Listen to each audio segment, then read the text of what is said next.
ಮತ್ತೊಂದು ಅಪ್ಡೇಟ್ ಇದೆ. ಕೆಟಿನಾ homes India private limited ಈ ರೀತಿ ವಂಚನೆ ಮಾಡಿರೋದು. ವಿವೇಕ್ ಕೇಶವನ್ ಎಂಬಾತನಿಗೆ ಸೇರಿರುವ ಕಂಪನಿ ಮೋಸ ಮಾಡಿರೋದು. ಎಲೆಕ್ಟ್ರಾನಿಕ್ ಸಿಟಿಯಲ್ಲಿದ್ದ ಕೆಟಿನಾ ಹೋಮ್ಸ್ ಕಂಪನಿಯಿಂದಲೇ ಮಹಾ ದೋಖಾ ಆಗೋಗಿದೆ. ಮಾರತ್ಹಳ್ಳಿ, ಬಾಣಸವಾಡಿ, ಅಮೃತಹಳ್ಳಿ ಎಲೆಕ್ಟ್ರಾನಿಕ್ ಸಿಟಿಯಲ್ಲಿ ಚೀಟಿಂಗ್ ಹಾಕಿದೆಯಂತೆ. ಮಾಲೀಕರಿಂದ ಮನೆ ಬಾಡಿಗೆ ಪಡೆದುಕೊಳ್ತಾ ಇದ್ದ ವಿವೇಕ್ ಕೇಶವನ್ ಅಂಡ್ ಗ್ಯಾಂಗ್ ಬಳಿಕ ವೆಬ್ಸೈಟ್ ಮೂಲಕ ಲೀಸ್ಗೆ ಮನೆ ಹುಡುಕ್ತಾ ಇದ್ದವರಿಗೆ ಗಾಳ ಹಾಕ್ತಿತ್ತಂತೆ. ಮನೆ ಲೀಸ್ಗೆ ಕೊಟ್ಟು ಲಕ್ಷಾಂತರ ರೂಪಾಯಿ ಪಡೆದುಕೊಳ್ತಾ ಇತ್ತು ಈ ಗ್ಯಾಂಗ್ ಅನ್ನೋದ್ರ ಬಗ್ಗೆ ಮಾಹಿತಿ ಸಿಗ್ತಾ ಇದೆ. ಮನೆ ಮಾಲೀಕನಿಗೆ ಒಂದೆರಡು ತಿಂಗಳು ಬಾಡಿಗೆ ಕಟ್ಟಿ 6 ತಿಂಗಳಿನಿಂದ ಬಾಡಿಗೆ ಹಣ ಕಟ್ಟದೆ ವಿವೇಕ್ ಕೇಶವನ್ ಅಲ್ಲಿಂದ ಎಸ್ಕೇಪ್ ಆಗಿದ್ದಾರಂತೆ. ರಾತ್ರೋರಾತ್ರಿ ಕಂಪನಿಯನ್ನ ಕೂಡ ಖಾಲಿ ಮಾಡಿ ವಂಚಕ ವಿವೇಕ್ ಅಲ್ಲಿಂದ ಎಸ್ಕೇಪ್ ಆಗಿದ್ದಾನೆ. ಮನೆ ಖಾಲಿ ಮಾಡಿಕೊಂಡು ಪರಾರಿಯಾಗಿದ್ದಾನೆ. ಅತ್ತ ಲೀಸ್ಗೆ ಕೊಟ್ಟ ಹಣನೂ ಇಲ್ಲ, ಇತ್ತ ಮನೇನೂ ಇಲ್ಲ ಅಂತ ಪಾಪ ನೂರಾರು ಕುಟುಂಬಸ್ಥರು ಬೀದಿಗೆ ಬಿದ್ದಿದ್ದಾರೆ, ಗಂಗಾಲ ಹಾಕಿದ್ದಾರೆ. ಎಲೆಕ್ಟ್ರಾನಿಕ್ ಸಿಟಿ ಠಾಣೆಯಲ್ಲಿ ವಿವೇಕ್ ಕೇಶವನ್ ಮೇಲೆ ಈಗ FIR ಕೂಡ ದಾಖಲಾಗಿದೆ ಅನ್ನೋದ್ರ ಬಗ್ಗೆ ಮಾಹಿತಿ ಸಿಗ್ತಾ ಇದೆ. ಒಂದು ಕಂಪನಿ ಇರುತ್ತೆ, ಆ ಕಂಪನಿಯವ್ರ ಕೆಲಸ ಏನ್ ಗೊತ್ತಾ, ಈ ನೂರಾರು ಜನ ವೆಬ್ಸೈಟ್ಗಳ ಮೂಲಕ ಮನೆ ಲೀಸ್ಗಿದೆಯಾ, ಈ ಏರಿಯಾದಲ್ಲಿ ಸಿಗುತ್ತಾ, ಅಲ್ಲಿ ಸಿಗುತ್ತಾ ಅಂತೆಲ್ಲ ಸರ್ಚಿಂಗ್ ಮಾಡ್ತಿರ್ತೀರಲ್ಲ, ಆ ಕುರಿತ ಡೀಟೇಲ್ಸ್ ಅನ್ನ ಪಡ್ಕೊಳ್ಳೋದು, ಅವ್ರನ್ನ ಕಾಂಟ್ಯಾಕ್ಟ್ ಮಾಡೋದು, ಅವರಿಂದ ಲಕ್ಷ ಹಣ ಪಡ್ಕೊಳ್ಳೋದು. ನೋಡಿ ಸರ್, ಈ ಲೊಕೇಶನ್ ಅಲ್ಲಿ ನಿಮ್ಗೆ ಲೀಸಿಗೆ ಮನೆ ಕೊಡಿಸ್ಬಿಡ್ತೀವಿ ಅಂತ.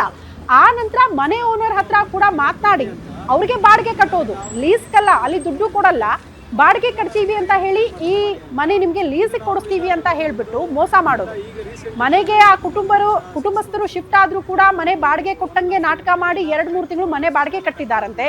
ಆ ನಂತರ ಮನೆ ಬಾಡಿಗೆ ಕಟ್ಟಿಲ್ಲ ಅನ್ನೋ ಕಾರಣಕ್ಕೆ ಮಾಲೀಕರು ಪ್ರಶ್ನೆ ಮಾಡಿದ್ದಾರೆ. ನಮ್ ದುಡ್ಡು ಎಲ್ಲೋಯ್ತು ಅಂತ ಪ್ರಶ್ನೆ ಮಾಡೋದಕ್ಕೆ ಹೋದ್ರೆ ಅಲ್ಲಿ ಕಂಪನಿನೂ ಇಲ್ಲ, ಆ ವಿವೇಕ್ ಕೂಡ ಇಲ್ಲ, ಪರಾರಿಯಾಗಿದ್ದಾರೆ. ಹಾಗಾಗಿ ಈಗ ಪೊಲೀಸ್ ಠಾಣೆ ಮೆಟ್ಟಿಲೇರಿದ್ದಾರೆ ನೂರಾರು ಕುಟುಂಬಸ್ಥರು. 20 ಕೋಟಿ ಹೋಗುತ್ತೆ.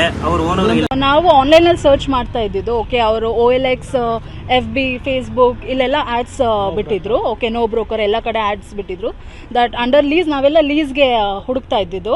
Okay, 3 years contract, 2 years contract ಆ ಥರ. So then we got to know that there's a company call Katina homes. ಒಂದು company Katina homes private limited ಅಂತ ಕಂಪ್ನಿ ಇದೆ. ಅಂಡರ್ ಅಲ್ಲಿ ಇಷ್ಟು ಮನೆಗಳು ಲೀಸ್ಗಿದೆ ಅಂತ. ಸೊ ಅವ್ರದ್ದು ಏನು ಕಾನ್ಸೆಪ್ಟು ಅಂದರೆ, ಬೇರೆ ಓನರ್ಸ್ ಇಂದ ಡೈರೆಕ್ಟ್ ಆಗಿ ಅವ್ರ ರೆಂಟ್ಗೆ ಮನೇನ ತಗೊಂಡು ನಮಗೆ ಸಬ್ಲೀಸ್ ಮಾಡ್ತಾರೆ. ಓಕೆ, ಅವ್ರಿಗೆ ರೆಂಟ್ ಪೇ ಮಾಡೋ ಥರ ಓನರ್ಸ್ಗಳಿಗೆ ನಮಗೆ ಲೀಸ್ ಅಮೌಂಟ್ ತಗೊಂಡು ನಮಗೆ 3 ವರ್ಷ ಕಾಂಟ್ರಾಕ್ಟ್, 2 years ಕಾಂಟ್ರಾಕ್ಟ್ ಅಂತ ಕೊಡೋ ಥರ.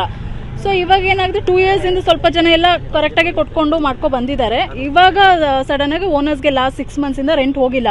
ಓಕೆ, ಬಟ್ ಓನರ್ಸ್ ಅಗ್ರಿಮೆಂಟಲ್ಲೂ ಇದೆ ದಟ್ ಈ ಥರ ರೆಂಟ್ ತೊಗೊಂಡಿದ್ದೀವಿ ಮತ್ತೆ ಸಬ್ಲೀಸ್ ಕೊಡ್ತಾ ಇದ್ದೀವಿ ನಾವು ಬೇರೆಯವ್ರಿಗೆ ಅಂತ. ಸೊ ನಮ್ಮ ಇದರಲ್ಲೂ ಇದೆ ದಟ್, ಬಟ್ ನಮಗೂ ಓನರ್ಗೂ ಕಮ್ಯುನಿಕೇಷನ್ ಇಟ್ಟಿಲ್ಲ ಅವರು. ಮತ್ತೆ ನಾವು ಓನರ್ ಕಮ್ಯುನಿಕೇಟ್ ಮಾಡೋಂಗಿಲ್ಲ. ಇವ್ರದ್ದು ಎಲ್ಲ ಕಂಪ್ನಿ ಜೊತೆಗೆ, ನಾವು ಲೀಸ್ ಟೆನೆನ್ಸ್ ಕಂಪ್ನಿ ಜೊತೆ ಡೈರೆಕ್ಟ್ ಆಗಿ, ಓನರ್ಸ್ ಕಂಪ್ನಿ ಜೊತೆಗೆ ಡೈರೆಕ್ಟ್ ಆಗಿ. ಸೊ ಸರ್, ನಾವು ಲೋನ್ ತೊಗೊಂಡು ಇವರಿಗೆಲ್ಲ ಅಮೌಂಟ್ ಕೊಟ್ಟಿದ್ದೀವಿ. ನಾವು ತಿಂಗಳ ಅಲ್ಲಿ EMIನೂ ಕಟ್ತಾ ಇದ್ದೀವಿ. ನಮಗೂ ಫ್ಯಾಮಿಲಿ ಇದೆ, ಮಕ್ಕಳಿದೆ, ಸ್ಕೂಲ್ ಫೀಸಸ್ಗಳಿದ್ದಾವೆ, ನಮಗೂ ತುಂಬ ಪ್ರೆಷರಸ್ ಇದೆ.